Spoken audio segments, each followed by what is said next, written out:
Hello and welcome to Fast and Factual. I'm Utsaf Parekh and I'll take you through the top 50 stories of the day.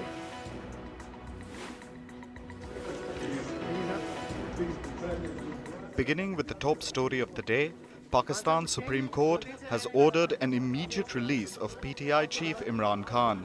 The top court has labelled his arrest in the Al-Qadr trust case unlawful. This comes after Imran Khan was produced at the court amid tight security.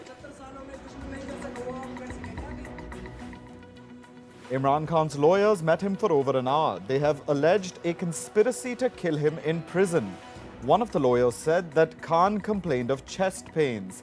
Khan claimed his meals were laced with insulin in order to induce a heart attack. The former Pakistani PM was indicted in a corruption case, the Tosha Khana gift case, a day after he was arrested. Supporters of Imran Khan's Pakistan Tehreek-e-Insaf party attacked the Lahore residence of Prime Minister Shehbaz Sharif. They threw petrol bombs inside his house. They also set parked vehicles on fire. This comes as violent protests escalate across the country against the arrest of Imran Khan. Sharif has warned that the violent protesters will be dealt with an iron hand. Several leaders of Imran Khan's PTI have been arrested. This includes Shah Mahmood Qureshi, Fawad Chaudhry and Asad Umar. Reports say that Qureshi was arrested by the Islamabad police and taken to an undisclosed location. A video has surfaced showing Qureshi being taken away by police in plain clothes. Shifting focus to the war in Ukraine, Russia and Ukraine claim to have launched more attacks on each other's military personnel and equipment. Russian military continues to advance westwards. It has launched multiple offensives in Donetsk, Zaporizhia and Kherson. Meanwhile, fighting continues unabated in the east. Ukrainian forces repelled dozens of Russian attacks in the past 24 hours. Ukrainian Air Force carried out strikes on Russian ammunition and fuel depots. Ukraine says that Russian troops near Bakhmut have retreated by up to 2 kilometers. The head of Ukraine's ground forces has said that this is the result of counterattacks. Russia's Wagner military group has been leading the battle in Bakhmut for months now. However, the group's chief recently threatened to pull out his troops if he wasn't given enough ammunition. Russia has planned to relocate about 2,700 Ukrainian staff members from the Zaporizhia nuclear power plant. This is according to Ukraine's atomic energy company. It has warned that a lack of qualified personnel at the facility could be potentially catastrophic. The nuclear power plant in Zaporizhia is the largest in Europe. It has been occupied by Russia since the beginning of the war last year. Meanwhile, Israel has launched fresh strikes against 3 Palestinian commanders in Gaza. This is the second round of cross-border fire in a week. Israel said that the commanders had planned attacks against its citizens. The country's military says it has hit over 150 targets in Gaza.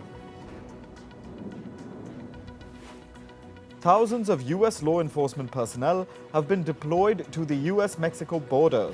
The U.S. is gearing up for a surge of migrant influx. Meanwhile, the U.S. has launched deportation flights from El Paso, Texas, to the Central American nations of Honduras and Guatemala. It aims to deport individuals who were recently apprehended by U.S. Border Patrol. COVID-19 border restrictions, known as Title 42, are set to come to an end in the U.S. The country's Secretary of Homeland and Security has delivered a statement. He said that the border is not open and the illegal entrants will be quickly returned. The U.S. has rolled out a new regulation on Wednesday. It will deny asylum to most migrants crossing the U.S.-Mexico border illegally. U.S. Democrats have also introduced a new Citizenship Act. It creates a roadmap to earn citizenship for around 11 million undocumented immigrants.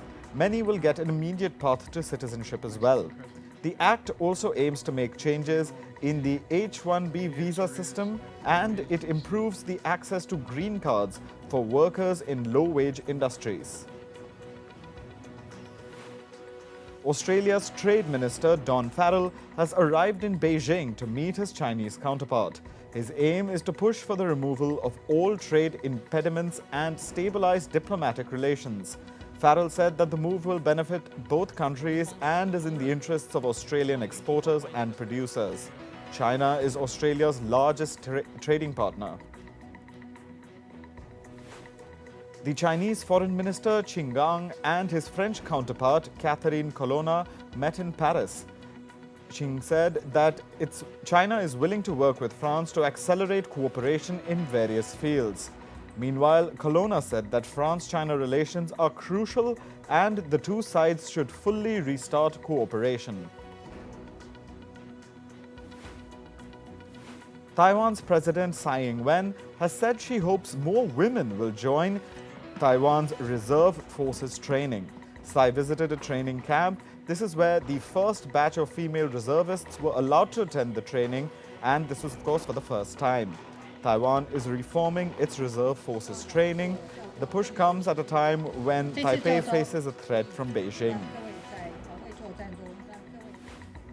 Turkey is gearing up for election. President Erdogan held a massive election rally. He's all set to face his toughest political test. Erdogan has been criticized over the economic crisis in the country. He's also faced flack over the slow response to the earthquakes that rocked Turkey last February. Meanwhile, Turkish opposition candidate Muharrem İnce has dropped out of the election race. In Kenya, a court has extended the detention of cult leader Paul Mackenzie by 30 days. The death toll in the starvation cult case has climbed to 133. Hundreds of people are still reportedly missing. Authorities continue to search for human remains in shallow graves. Mackenzie has been accused of ordering his followers to starve their children and themselves to death so that they could go to heaven.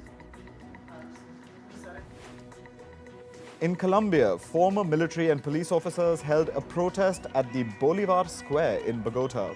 They demanded better retirement conditions from the government.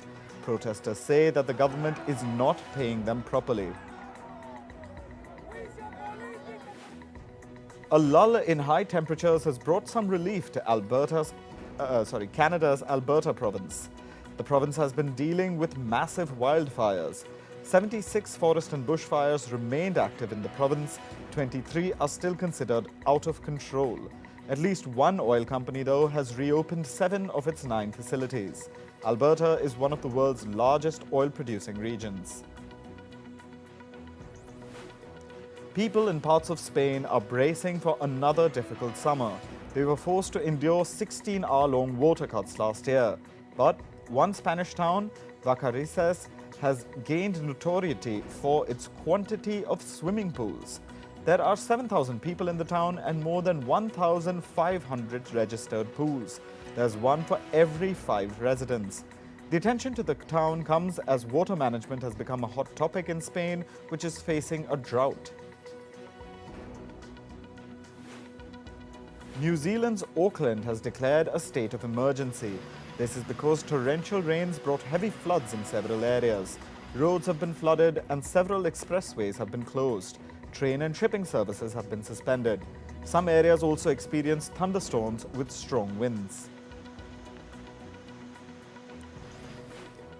UK-based hedge fund, the Man Group, has appointed its first female chief executive officer. Robin Grew will serve as the company's first female CEO in its 240 years of existence.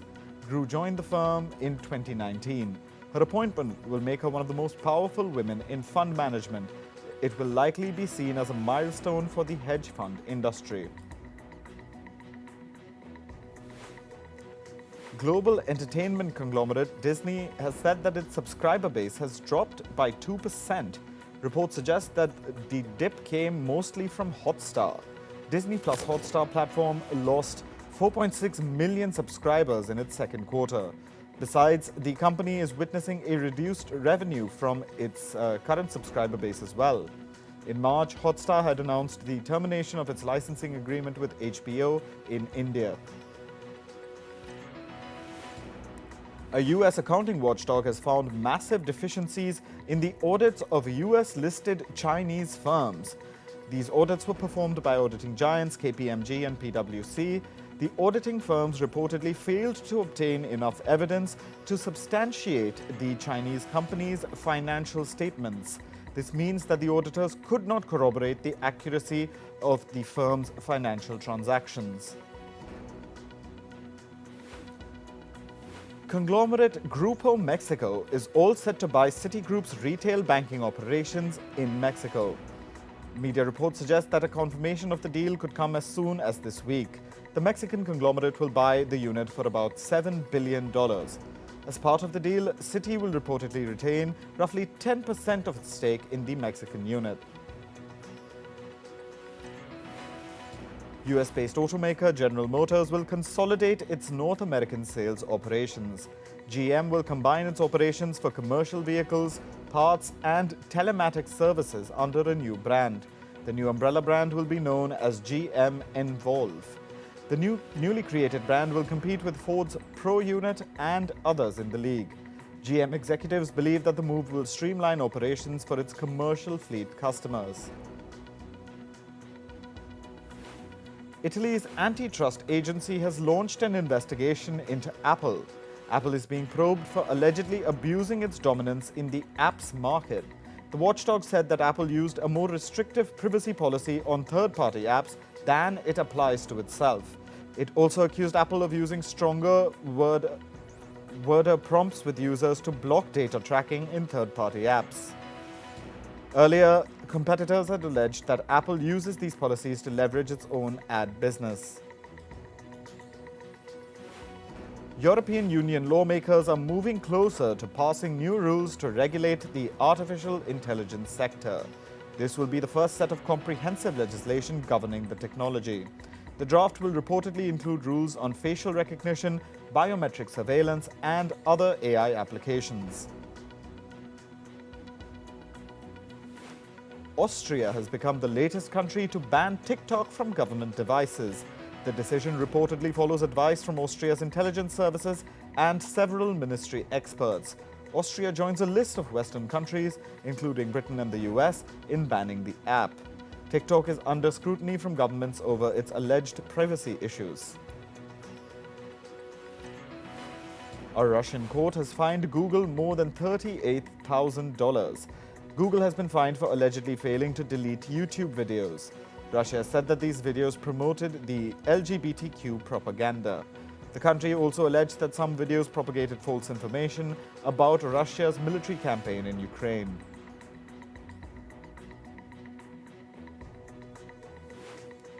Tech giant Microsoft has said that it will not raise salaries for its full-time employees this year. However, it will continue with bonuses, stock awards, and promotions. The company's move comes as it gears towards enhancing its lucrative AI business. Last month, Microsoft also reported bumper profits during its third quarter results. Now over to the world of sport. In cricket, Mumbai Indians will take on defending champions Gujarat Titans at Mumbai's Wankhede Stadium on Friday. Mumbai Indians jumped to the third spot in the points table after defeating Royal Challengers Bangalore on Tuesday. On the other hand, Gujarat Titans are on the brink of making it to the playoffs with 8 wins in 11 matches. Tomorrow's match will begin at 7:30 p.m. IST. In shooting, Indian shooter Ridhim Sangwan has won the bronze medal in the ongoing ISSF World Cup in Azerbaijan's capital Baku. The 19-year-old Sangwan shot an impressive 219.1 in the 10-meter air pistols final. Ridhim initially shot nines to lurk around the 5th position.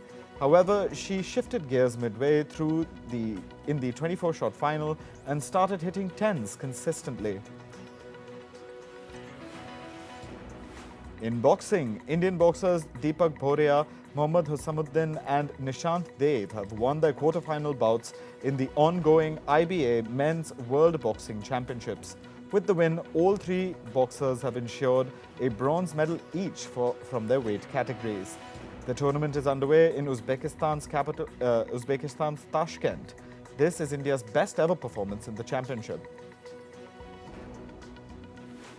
In football, Manchester City manager Pep Guardiola has spoken on his former player Lionel Messi's future. Guardiola has said that the Argentine will, quote-unquote, do the impossible to return to FC Barcelona. Messi's Paris Saint-Germain contract expires on June 30th. As part of speculation surrounding his future, the forward is also linked with a return to former club Barca. Inter Milan scored 2 early goals to secure a 2-0 win over AC Milan in their Champions League semi-final first leg on Wednesday. With the win, Inter stay on course to become the first Italian team to win the trophy since they last did it in 2010. Inter will now host Milan in the second leg at the iconic San Siro Stadium on May 16th. The winners will face Real Madrid or Manchester City in the final. In tennis, the Spanish city of Sevilla is to host the Billie Jean King Cup finals for the next 2 years. It'll be the 6th time that Spain will stage the event and the first since 2008. The tournament was known as the Fed Cup till 2020. Teams will compete in the 4 round-robin groups of 3. A draw for the groups will take place on May 24th. The Madrid Open organizers have apologized to the women's doubles finalists of this year's tournament. The apology comes after criticism for denying players the opportunity to make speeches at the trophy ceremony. Singles world number 3 Jessica Pegula said on Sunday that she was left disappointed after organizers did not allow the finalists to address fans. In golf, Tiger Woods is not on the full field list for next week's PGA Championship. The development comes as the 15-time major champion continues to recover from an ankle injury. He underwent fusion surgery on a bone in his ankle. The next major after the PGA Championship is the US Open from June 15th to 18th.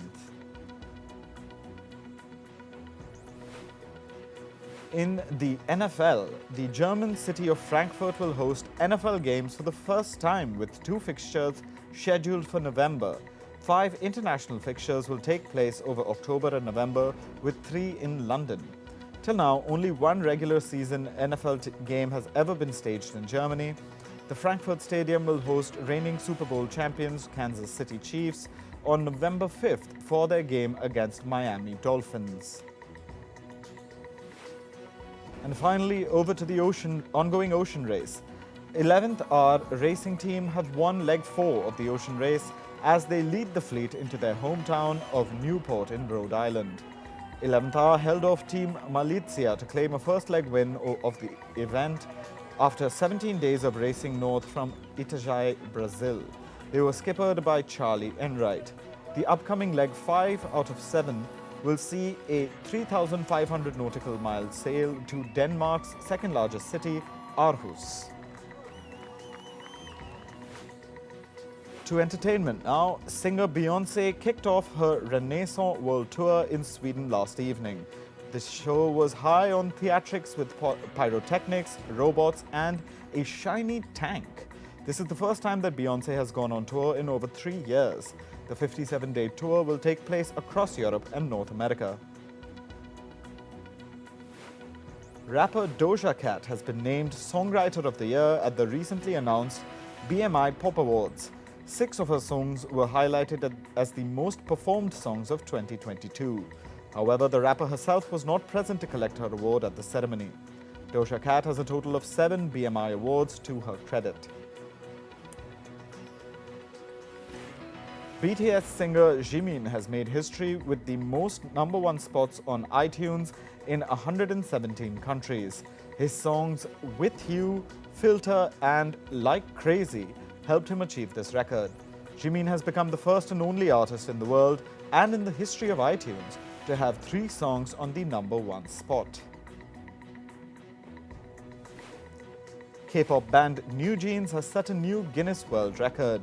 The all-girl band has become the fastest group to cross 1 billion Spotify streams. New Jeans made the record in less than a year since its debut in July last year. The record was previously held by BTS singer Jungkook. New Jeans has a total of 6 songs on the music streaming platform.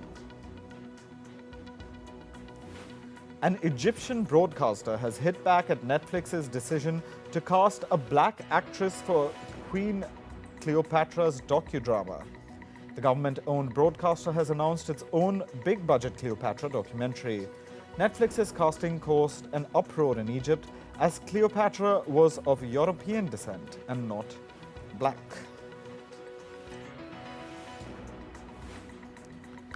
Principal photography has started on actor Adam McDonnell's survival thriller, Out Come the Wolves. The film will be shot in Ontario in Canada through May. It will be shopped to buyers at the upcoming Cannes film market. Sci-fi series Doctor Who has teased the first look of actor Jonathan Groff. He will star in a guest appearance alongside actors Ncuti Gatwa and Millie Gibson. Details about the role are kept under wraps. However, a statement from the makers say that Groff will star in a mysterious guest role. Composer Andrew Lloyd Webber's Broadway musical Bad Cinderella is coming to a close. The musical will have its final performance on the 4th of June. Bad Cinderella made its Broadway debut in March this year. The dropping attendance and mounting production costs are cited as reasons for the cancellation decision. Luxury fashion house Chanel took over Paramount Studios for its Cruise 2023-24 show. Chanel showcased its resortwear collection to a star-studded front row. Actors Margot Robbie, Tracy Ellis Ross, and Kristen Stewart and rapper Snoop Dogg attended the show. Snoop Dogg also performed after the runway event. Netflix's co-CEO Ted Sarandos has pulled out of the PEN America Gala amid the Writers Guild of America strike. Sarandos was to be given the PEN America Business Visionary Award. He said that he didn't want to distract from the important work that PEN America does for writers and journalists. The gala is scheduled to take place on the 18th of May in New York.